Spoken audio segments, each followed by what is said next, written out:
Terpujilah Tuhan. Inilah doa kami Bapa, di dalam nama Allah Bapa, Anak dan Roh Kudus kami sudah berdoa. Haleluya. Amin. Kita terus bersukacita ya. Apapun yang terjadi, pandemi boleh terus berlalu, boleh terus berjalan ya. Tapi kita tetap bersukacita. Kita terus bersyukur pada Tuhan, karena Tuhanlah yang menjadi harapan kita. Kita nyanyikan satu kor, Anak Allah Yesus namanya.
Tuhan Yesus baik.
silakan duduk. Kita mempersiapkan persembahan kita. Kita nyanyi nomor 28, tim kolektan. Endang dan Ibu Sri.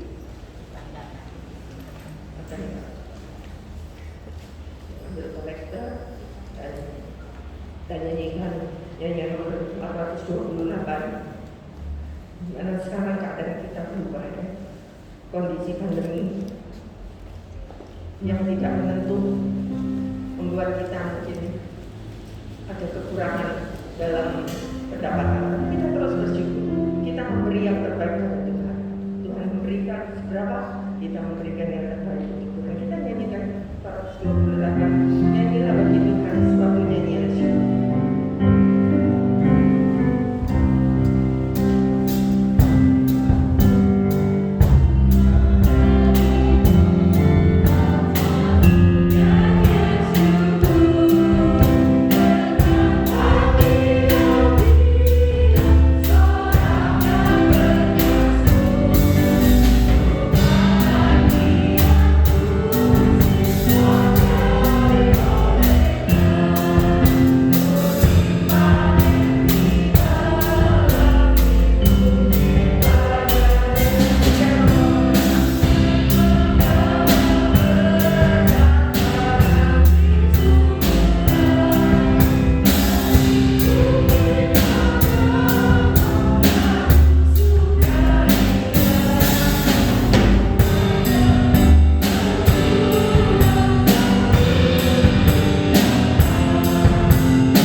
Ya Tuhan, pada pagi hari ini kami menghampiri hadirat-Mu yang kudus. Kami selalu bersyukur di dalam keadaan apapun. Penyertaan-Mu selalu sempurna bagi kehidupan kami, anak-anak-Mu yang khususnya percaya kepada Tuhan dan menempatkan iman yang sesungguhnya kepada Tuhan. Bahwa kami tahu Tuhan, rancangan Tuhan adalah pasti yang terbaik, adalah rancangan damai sejahtera. Itu ketika Tuhan memberikan ujian, kami senantiasa dikuatkan oleh firman-Mu. Ketika kami menghadapi suatu persoalan apapun, kami boleh berserah kepada Tuhan. Dan kami tahu Tuhan, ketika kami memiliki iman, memiliki suatu jawaban, kami adalah orang-orang yang berkemenangan. Terima kasih Tuhan, Tuhan sudah limpahkan semua jemaat yang hadir pada pagi hari ini datang dan berdoa. Datang dengan bergumul kepada Tuhan. Kami tahu Tuhan bahwa kehidupan saat ini adalah sangat-sangat berat. Kami boleh berdoa, kami boleh bersyukur. Kami tidak akan hilang berpengharapan, tapi kami boleh menaruh pengharapan di dalam Kristus. Tuhan, pada pagi hari ini juga jemaat-jemaat kami yang sedang bersama-sama dengan kami secara online, berkati juga Tuhan. Tuhan, pada pagi hari ini kami boleh bernyanyi, kami boleh bersuka cita, biarlah itu menyejukkan di dalam hati kami. Tiba saatnya juga kami akan dan sudah memberikan persembahan, kiranya Tuhan berkati dengan lipat kali ganda. Kami percaya Tuhan bahwa dengan persembahan itu akan bisa dan mampu untuk meneruskan pekerjaan Tuhan di tempat ini. Tuhan, terima kasih. Dan kami masuk di dalam doa syafaat. Kami berdoa khususnya bagi bangsa dan negara Republik Indonesia. Berkati Presiden dengan seluruh jajarannya, bersama dengan sampai yang paling bawah. Kiranya Tuhan memberkati semuanya itu, agar mereka menaruh kasih kepada setiap rakyatnya, agar mereka bisa hidup. Tuhan, Kami juga berdoa khususnya bagi TNI dan Polri yang selalu menjaga keamanan bangsa Indonesia. Berkati juga Tuhan. Kami juga berdoa khususnya jemaat yang hadir pada pagi hari ini. Berkati oleh Tuhan.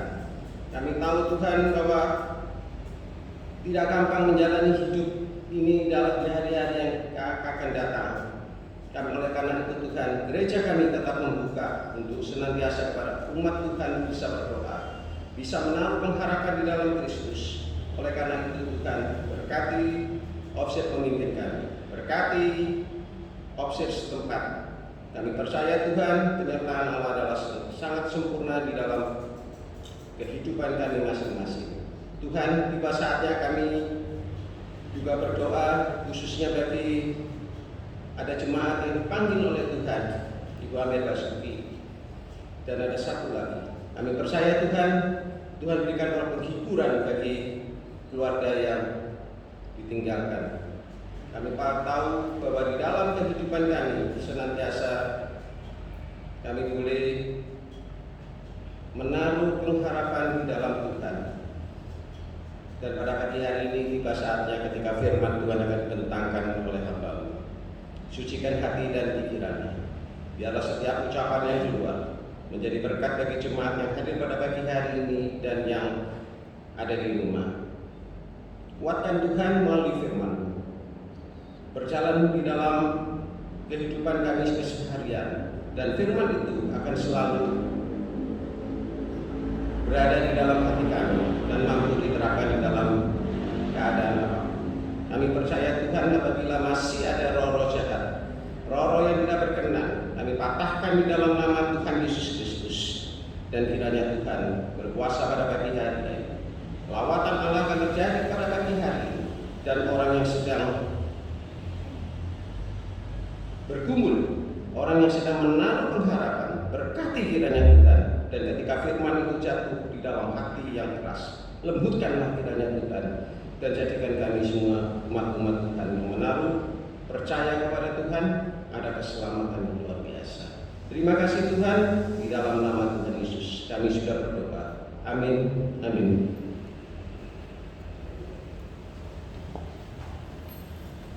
Silakan duduk. Sebelum kita mendengarkan firman Tuhan yang akan disampaikan oleh Mayor Tambukolo, kita mempersiapkan hati, pikiran kita, agar kita fokus untuk mendengarkan firman Tuhan.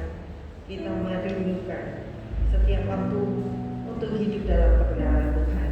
Kiranya Roh Kudus mampu, kiranya Roh Kudus memampukan kita untuk menjalaninya.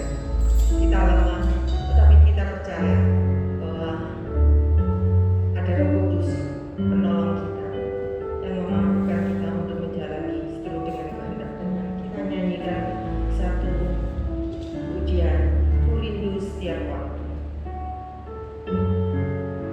Hidupi kebenaran, bukan dengan kuat, namun karena Roh Tuhan.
Biarkan Tuhan Raja itu akan menuntun hati dan pikiran kita memahami firman Tuhan.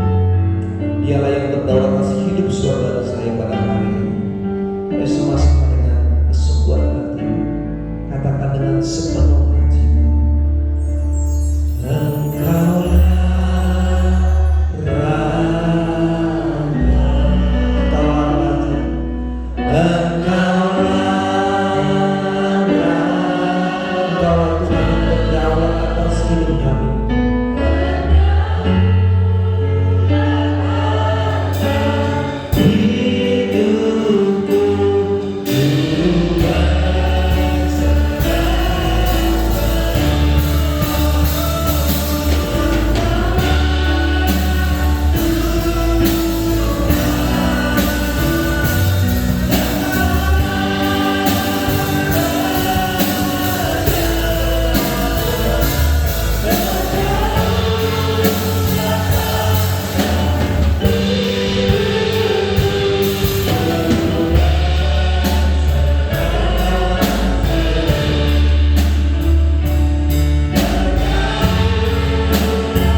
tunduk pada suara Tuhan, tunduk pada kebenaran, tunduk kepada kemauan Tuhan, sehingga hari ini hati yang dikeraskan dilembutkan oleh Roh itu untuk mengerti dan memahami firman-Mu. Baik kami di gereja, baik kami di rumah, urapi semua kami Bapa, dan urapi hamba-Mu. Kami akan baca firman-Mu dan mengenal firman itu. Di dalam nama Yesus kami sudah berdoa.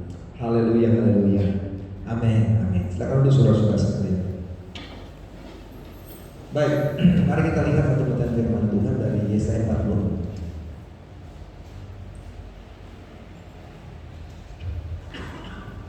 Yesaya 40 ayat yang pertama hingga ayat yang ke-13.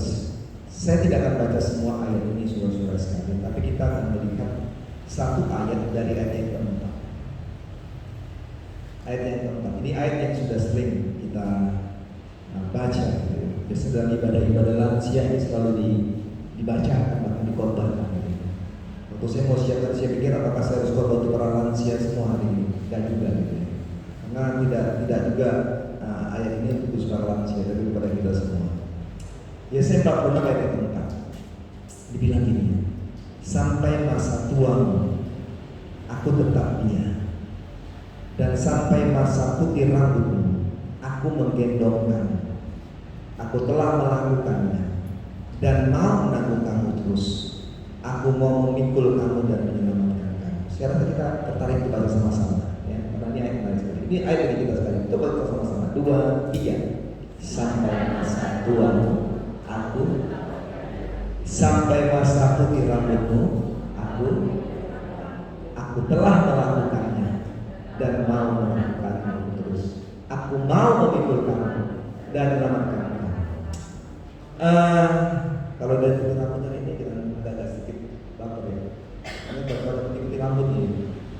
Tapi hari ini bicara saudara-saudara sekalian dalam masa pandemi ini tentang konsistensi Allah. Ya, saya mau bahas tentang konsistensi Allah. Nah, kalau kita belajar dan memahami tentang perkataan konsistensi, itu maka diberikan pemahaman adalah tentang ketetapan dalam bertindak.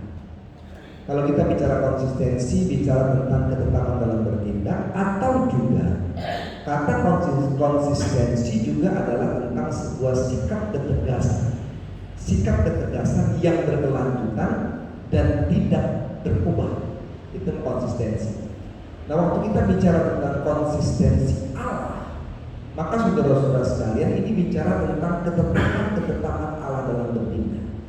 Kalau kita bicara tentang Allah, maka Allah itu punya rule, dia punya aturan-aturan dalam melakukan apapun juga. Kalau saudara belajar tentang penciptaan oleh Tuhan, maka jelas sekali dia melakukan pada pertama 2, 3, 4, 5, 6 dan dikatakan pada hari yang ke-7, maka dia berhenti dari pekerjaannya dan mengambil waktu untuk bersaat teduh.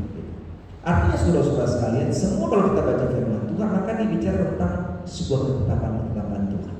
Jadi artinya waktu bicara konsistensi Allah, maka Allah akan bertindak, Allah akan berbuat sesuai dengan ketetapan-ketetapan ataupun aturan-aturannya. Atau juga konsistensi Allah itu adalah tentang sebuah sikap ketegasan, ketegasan yang berkelanjutan, yang tidak pernah berubah, yang Allah lakukan bagi hidup saudara dan saya. Ada banyak orang bilang bahwa Allah kita ini Allah yang inkonsistensi gitu. Orang bilang bahwa kenapa Allah bicara tentang bahwa bangsa itu bangsa pilihan Allah, tapi kenapa bangsa itu juga harus menghadapi hal-hal yang sulit, menghadapi sebuah masa yang tidak mudah bagi mereka. Apakah Allah menjadi Allah yang inkonsistensi? Enggak juga, saudara sekalian. Saya mau katakan bahwa sikap ketegasan itu terjadi di dalam konsistensi Allah. Artinya adalah pada waktu bangsa itu melakukan tindakan-tindakan yang tidak sesuai dengan keinginan Tuhan, maka sikap ketegasan yang Allah lakukan harus Allah lakukan dan tidak pernah berubah. Dan ini namanya konsistensi Allah. Jadi saudara-saudaraku diberkati oleh kita, kita belajar dan melihat bahwa pada waktu kita bicara tentang konsistensi Allah, maka Allah kita adalah Allah yang tidak pernah berubah gitu. Allah yang tetap kepada ketegasannya, Allah yang tetap pada berkatnya, Allah tetap pada kesetiaannya bagi saudara dan saya. Nah, mari kita kembali ke dalam Yesaya 46, saudara-saudara sekalian, ayat yang pertama, ayat yang ke-13. Kalau kita membaca ini, saudara-saudaraku, maka pembacaan hari ini adalah sebuah pernyataan yang disampaikan Tuhan melalui Nabi Yesaya kepada bangsa Israel yang pada waktu itu mereka sedang mengalami kesesakan sebagai tawanan.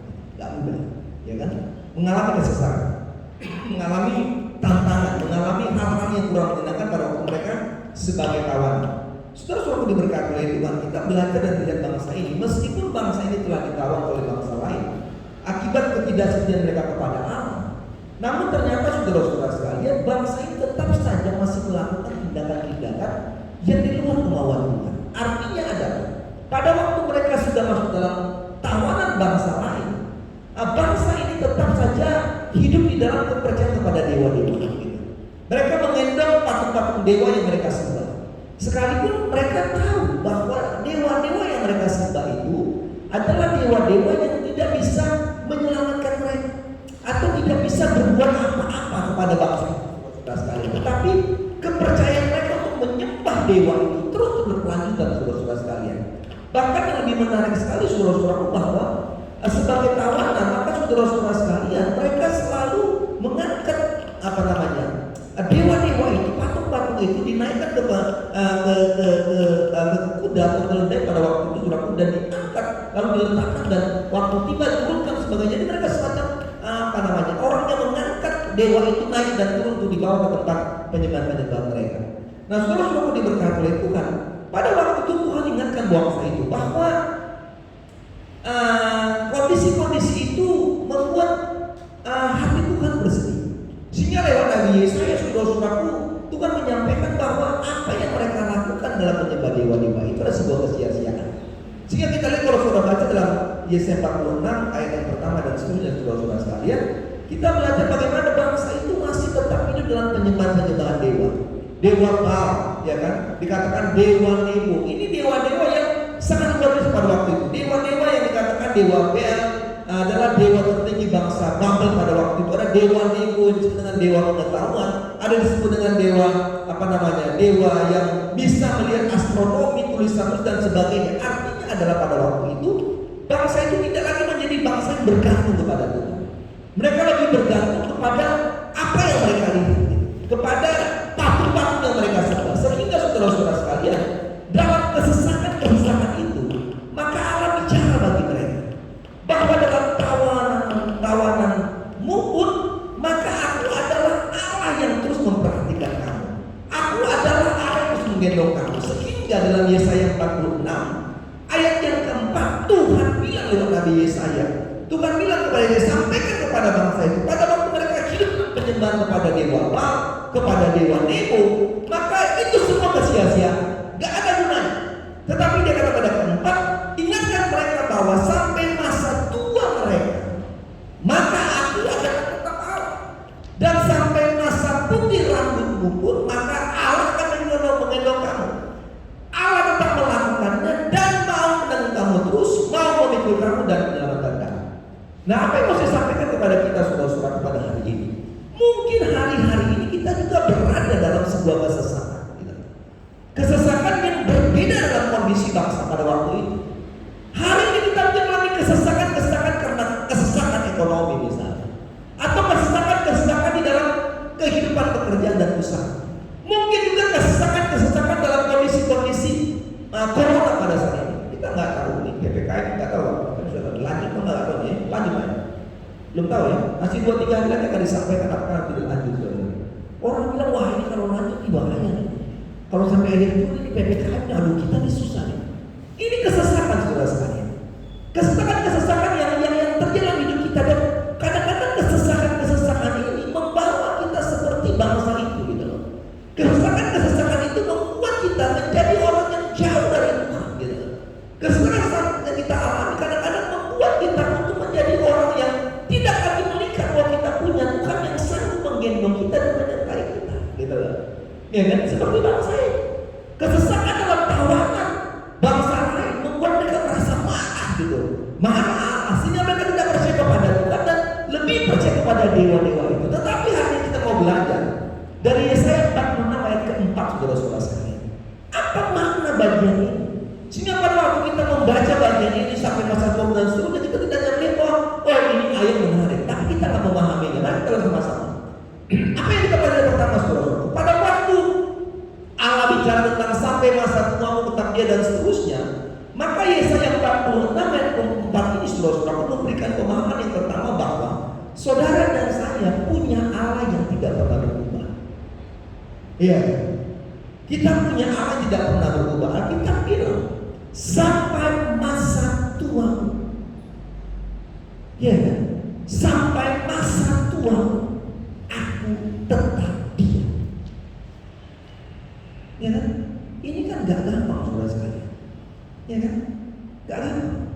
Pada bagian ini kita belajar bagaimana Allah ingin berbicara kepada bangsa Israel bahwa dia adalah Allah yang konsisten, Allah yang gak pernah berubah. Artinya adalah bahwa sejak bangsa itu keluar dari Mesir, bahkan mereka sampai masuk dalam pembuangan dan tawanan di Babel, maka dia adalah Allah yang tetap memperhatikan, Allah yang tetap menolong bangsa itu pada saat mereka menjadi bangsa yang tetap setia dan taat kepada perintah.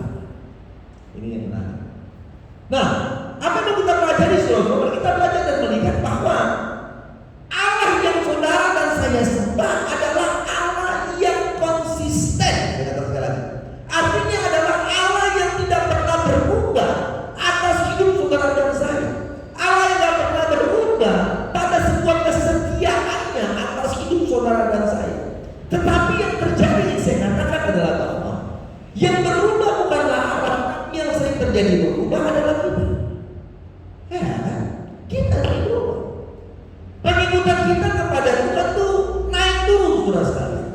Pada waktu mungkin kita bisa melihat kondisi menyenangkan dalam diri kita, maka kita bisa menjadi orang yang menunjukkan tentang kesetiaan kita kepada Tuhan.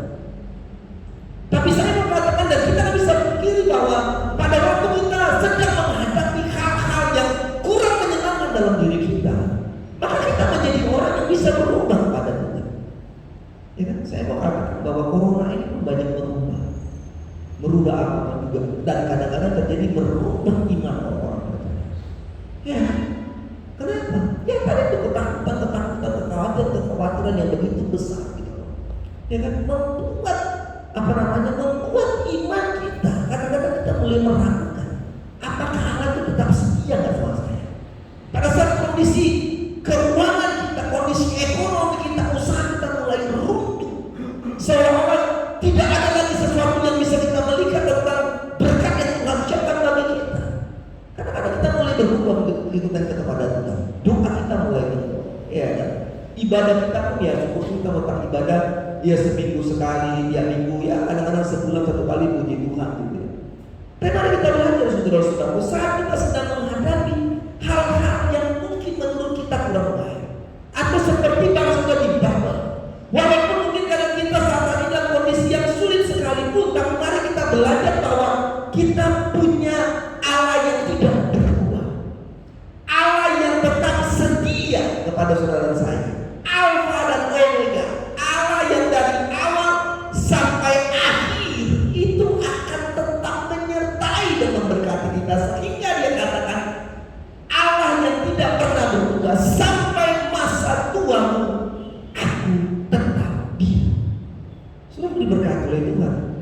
waktu saya baca ini saudara-saudara, saya mulai melihat dan belajar bahwa ini wah kali gitu saudara sekalian. Ya kan, kadang-kadang saya mau katakan orang mempertahankan sebuah rumah tangganya nggak gampang ya kan? Ya kan, nggak gampang saudara sekalian, nggak gampang. Sekarang orang ya 5 tahun bisa berpisah, ya kan? 10 tahun, 30 tahun nggak bisa. Ya kan, artinya adalah bahwa kita belajar bahwa manusia itu bisa berubah. Tapi saya mau katakan bahwa Yesus yang saudara sembah dan saya adalah Yesus yang berubah. Nah, kita bilang bahwa dia adalah Yesus yang pernah berubah dulu, sekarang, sampai selama-lamanya. Oleh sebab itu saudara-saudara, yang pertama kita belajar apa yang mesti kita khawatirkan dalam hidup ini. Ya, apa yang harus kita takutkan dalam hidup? Ada corona, ada virus, Delta semuanya nggak tahu, ini sudah 50.000 lebih per harinya saudara sekalian. Orang mulai ini udah ketakutan, tapi saya mau katakan, saudara saya punya Allah nggak pernah berubah. Yesus nggak pernah berubah dulu, sekarang, sampai selama-lamanya. Kalau dulu Allah berkata kita, belum waktu corona, kalau dulu Allah sudah tolong kita menghadapi sebuah kesulitan, maka saya mau katakan sekarang Allah tolong kita, bahkan sampai selama-lamanya pun Allah pasti menolong saudara dan saya. Nah, ini penting pemahaman ini saudara-saudara sekalian, supaya iman kita nggak kendor gitu. Pemahaman ini penting supaya apa? Ibadah kita tetap semangat, roh kita tetap menyala-nyala. Kita bilang dan layani Tuhan. Ini penting. Masa kita mau dikalahkan dengan sebuah persoalan? Masa kita malah beribadah gara-gara sebuah kesulitan? Masa kita mulai jauh daripada Tuhan karena masalah virus corona? Masa kita mulai jauh untuk menyembah Tuhan karena persoalan berat bagi hidup kita? Mari saudara sekalian, jangan kerdilkan Tuhan kita. Jangan. Allah kita adalah Allah yang besar, Allah yang dahsyat. Tapi kadang-kadang siapa yang membuat Allah menjadi kerdil dalam hidup kita? Kita sendiri. Kenapa? Karena kita mulai tidak percaya kepada Tuhan pada waktu kita sedang berhadapan dengan sebuah kesulitan. Ya kan? Artinya adalah bahwa mari kita berjalan dalam kehendak Tuhan. Pemerintah melakukan apa yang dilakukan dengan protokol kesehatan, lakukan apa yang menjadi aturan pemerintah, lakukan protokol kesehatan kita dengan baik. Dan mari lakukan protokol kita juga kepada Tuhan dengan baik. Pada waktu ini berjalan bersama-sama, saya mau katakan bahwa Dia adalah Allah yang tidak pernah berubah. Sampai masa tua pun aku tetap diam. Ya kan? Yang kedua saudara sekalian, yang kedua kita pelajari bahwa ayat ini menggambarkan dan memberikan pemahaman tentang Dia adalah Allah yang menyertai. Ayat yang dikatakan demikian, sampai masa mengutak Dia dan sampai masa putih rambutmu aku menggendong kamu. Jadi kalau saudara mau digendong Tuhan tuh rambut jangan dicek. Iya kata ya, biarkan putih kayak ibu ini, putih digendong Tuhan terus ini ibu ini. Jadi kalau yang harus putih, biarkanlah putih tetap menjadi putih. Iya kan? Ibu Sri putih tidak menjadi gendong Tuhan lagi kan? Iya kan? Ya kan, kenapa? Sampai masa putih rambutmu Tuhan gendong juga. Yang merah-merah gendong siapa tuh? Ya syukur-syukur suami gendong ya. Atau lalu tak gendong kemana-mana. Pemahamannya adalah bahwa Dia adalah Allah yang menyertai. Saya mau katakan ini jaminan Tuhan saudara. Ini jaminan Tuhan yang sangat luar biasa bagi kita yang percaya kepada Tuhan. Ya, jaminan ini membuat saudara-saudaraku membuat kita tidak lagi memiliki alasan untuk kita menjadi takut. Jaminan tentang Allah yang menyertai sampai masa putih rambutmu aku menggendong kamu, ini menekankan kepada kita tidak ada alasan lagi bagi kita untuk khawatir dan merasa ditinggalkan. Tidak ada. Hilangkan itu. Kenapa? Karena Allah sendiri berjanji bahwa Dia menyertai kita sampai masa akhir hidup saudara dan saya. Ini luar biasa saudara sekalian. Sampai akhir hidup saudara saya dipelihara oleh Tuhan. Waktu Dia menciptakan kita dengan sangat luar biasa, dengan begitu sempurna. Maka saya katakan Allah yang menciptakan saudara saya dengan kesempurnaan itu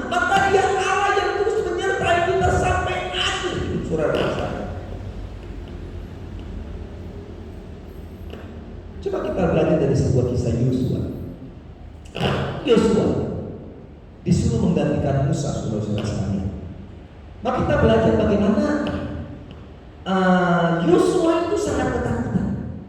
Membawa bangsa itu menyeberangi sungai Yordan itu gak gampang. Untuk menyetak kaki di sebuah tanah perjanjian, Yosua gemetar. Dia takut sekali, saudara sekalian. Dia gemetar, dia bilang, aduh ini Tuhan salah gak ya? Salah kalau milih saya. Tapi saudara-saudara, Tuhan mengerti ketakutan Yosua. Dia mengerti kegentaran hati Yosua, sehingga dia bilang dalam Yosua 1 ayat yang 5, seperti aku menyertai Musa, demikianlah aku akan menyertai engkau. Aku tidak akan membiarkan engkau dan tidak akan meninggalkan engkau. Pertanyaannya, kira-kira Tuhan tahu nggak kegelisahan hati kita? Tahu. Tuhan tahu kegelisahan hati kita. Pada waktu dia memahami dan mengerti ketakutan Yosua, pada waktu memimpin bangsa itu melewati sungai yang masuk tanah Kanaan, maka saya mau katakan hari ini bahwa Allah pun mengerti ketakutan saudara dan saya.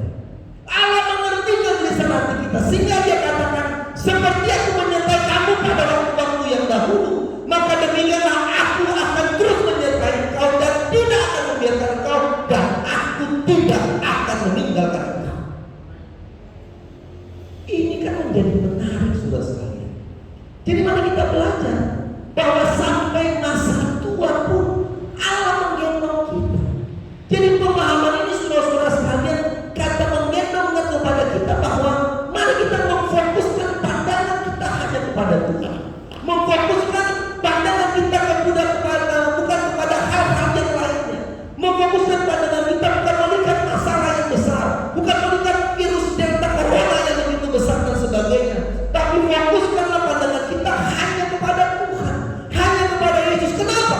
Karena Dia adalah Allah yang terus menyertai saudara dan saya. Itu yang kedua. Saya akan baca yang terakhir. Pemahamannya dari Yesaya 44. Yang ketiga pemahamannya adalah saudara-saudaraku bahwa pada waktu Alkitab bilang sebuah rambut dia putih menggendong kamu, melakukannya dan melakukanmu terus, maka saudara-saudaraku bicara tentang pertolongan Tuhan yang benar. Pertolongan Tuhan yang benar. Aku telah melakukannya dan mau menolong kamu terus. Aku mau memikul kamu dan menyelamatkan kamu. Artinya adalah ini bicara tentang sebuah pertolongan Tuhan, bukan yang sementara, tetapi pertolongan Tuhan yang terus dan tidak berkesudahan atau pertolongan yang benar. Maka ayat ini kan jelas mengatakan pertolongan Tuhan. Yang pertama dikatakan, aku telah melakukannya. Ini bicara waktu yang dulu.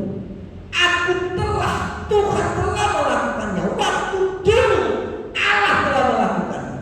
Maka pertolongan yang kekal itu apa? Yang kedua dikatakan bahwa dan mau menanggung kamu terus. Kata terus pemahamannya adalah selama-lamanya. Jadi jelas kan pada waktu kita katakan mau menanggung kamu terus, telah melakukannya dan kamu terus, maka ini bicara tentang sebuah pertolongan Tuhan pada waktu dahulu. Dia telah melakukannya, maka saya mau katakan saat ini dan selama-lamanya menanggung kamu terus. Sudah diberkati oleh Tuhan. Mari kita coba merenungkan bagian firman Tuhan ini.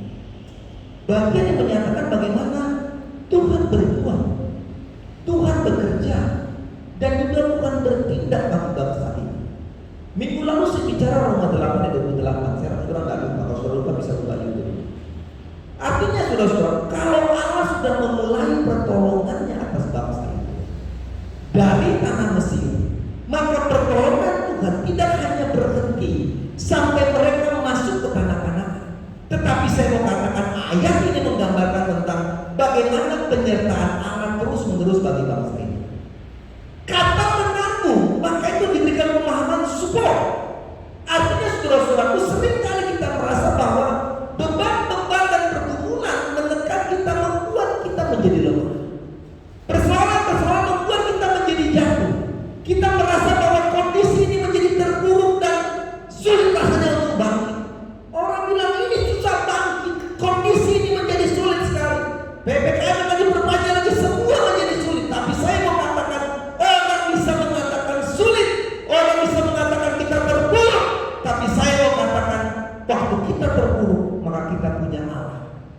sanggup meninggikan saudara dan saya. Waktu kita mengalami keterpurukan, maka kita percaya kita punya Allah dengan caranya yang luar biasa akan mengangkat saudara dan saya. Ingat saudara-saudara, kita bilang kita tidak akan pernah tergeletak. Nah, sebab apa? Sebab tangan Tuhan menopang kita. Tidak akan dibiarkannya orang-orang percaya meminta kita. Ya kan? Jadi sudah kemarin kita belajar, apapun yang terjadi, persoalan, tantangan, virus yang terjadi pada saat ini, saya mau katakan ini bukanlah suatu akhir, tetapi saya mau katakan saudara di tempat ini yang di rumah, waktu hari sudah katakan benar Tuhan, saya sedang mengalami kondisi yang sulit. Saya mau katakan saudara punya Tuhan, saya punya Allah yang sanggup mengangkat kita dari keterpurukan dan memulihkan hidup saudara dan saya. Pertolongan Tuhan itu kekal, pertolongan Tuhan itu kekal dan tidak pernah berkesudahan. Saya akan tunjukkan satu ayat saudara, Mazmur 121. Mazmur 121. Saya akan tutup khotbahnya dengan ayat itu saudara sekalian. Mazmur 121. Saya mau baca ayat ini. Saudara perhatikan, kiranya ayat ini akan menguatkan kita untuk kita terus berani melangkah bersama dengan Tuhan. Jangan pernah ragu tentang Tuhan yang saudara dan saya sembah. Dia adalah Allah yang berkonsistensi terus. 121. Mazmur 121. Aku melayangkan mataku ke gunung-gunung. Dari mana datang pertolonganku? Pertolonganku dari Tuhan dengan langit dan bumi. Ia menegakkan kakimu goyah. Penjagamu, sudah perhatikan itu. Penjagamu tidak akan terlelap. Ya, ayat yang keempat. Sesungguhnya tidak terlelap dan tidak tertidur menjaga Israel. Saudara bisa tidur. Bisa tidur, sampai ngolok-ngolok bisa tidur supaya saudara. Tapi saudara ingat, kita punya Tuhan yang tidak pernah tertidur dan tidak terlelap. Tuhanlah penjagamu, Tuhanlah naunganmu di sebelah tangan kananmu. Jadi bayangkan, Dia ada di sebelah tangan kanan kita. Allah bersama dengan kita. Menarik lagi yang keenam. Matahari tidak menyakiti engkau pada waktu siang atau bulan pada waktu malam. Tuhan akan menjaga engkau terhadap apa? Segala kecelakaan. Iya kan? Ia akan menjaga apa? Menjaga nyawamu. Tuhan akan menjaga keluar masukmu dari sekarang sampai selama-lamanya. Saya mau katakan hari ini, kau keluar dari rumah untuk menyembah Tuhan, untuk beribadah kepada Tuhan, maka saya mau katakan, Dia akan menjaga engkau keluar dan masuk rumah. Ini pertolongan Tuhan. Kiranya pagi hari ini kita dikuatkan untuk berani melangkah bersama Tuhan. Ingat bahwa kita punya Tuhan yang konsisten, tidak pernah berubah. Dia Allah yang terus akan menolong dan memberkati kita. Dia adalah Allah yang pernah berubah. Dia adalah Allah yang menyertai kita.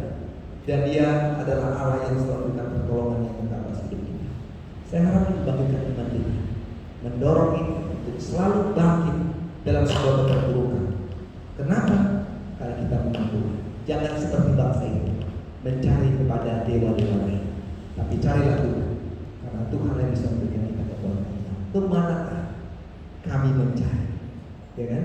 Kasih yang sejati itu hanya adalah Tuhan. Saudara yang di rumah maupun di gereja hari ini, mari belajar untuk melihat bagian ini. Firman Tuhan sudah berhenti, tapi saya tetap berdoa supaya Roh Tuhan itu menuntun saudara, selalu mengingatkan saudara, mengingatkan kita bahwa kita akan jalan sendiri. Keluar masuk kita dijaga oleh Tuhan. Pujian ini saudara-saudara sekalian, ada waktu berdoa untuk kita baik di rumah maupun di gereja ini. Kalau sering berdoa, berdoa di bangku anugerah atau di tempat saudara-saudara sekalian, lakukan itu. Dan kita percaya bahwa hari ini setiap beban-beban apapun yang kau sedang hadapi, maka saya percaya kita punya Allah yang memiliki konsistensi. Kalau Dia sudah tolong saudara pada waktu dulu, saudara sekalian, melewati banyak hal. Maka saya mengatakan sampai hari ini, sampai hari ini, maka sampai selama-lamanya, Dia akan adalah Allah yang terus menyertai saudara. Jangan takut dan khawatir, tetapkan hatimu kepada Tuhan. Jadi kan pujian ini, saudara mau berdoa lakukan ini. Bangku anugerah, saudara-saudara sekalian di rumah pun, saudara mau berdoa secara keluarga, secara pribadi.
Tuhan turunkan tangan memberkati mereka, menolong mereka, memulihkan kondisi-kondisi kekhawatiran mereka, memulihkan kondisi-kondisi kesesakan mereka. Kiranya biarlah mereka mengalami kemenangan. Kami ada di gereja yang sedang duduk pada kami pun, Tuhan juga memulihkan kami. Kami butuh keajaiban untuk bangsa ini Bapak. Kami butuh keajaiban untuk negara ini. Kami butuh keajaiban untuk kota kami. Kami butuh keajaiban untuk hidup kami Bapak. Kita nyatakan keajaiban Bapak. Nyatakan keajaiban. Kami gak mau berjalan sendiri. Kami membutuhkan Engkau. Yang di rumah, hamba juga berdoa di dalam nama Yesus. Tuhan juga dengar doa mereka. Mereka sedang berdoa mungkin hari ini Bapak di rumah mereka masih melakukan ibadah ini di dalam nama Yesus. Tuhan juga memulihkan mereka. Yang sakit disembuhkan. Yang punya beban berat diberikan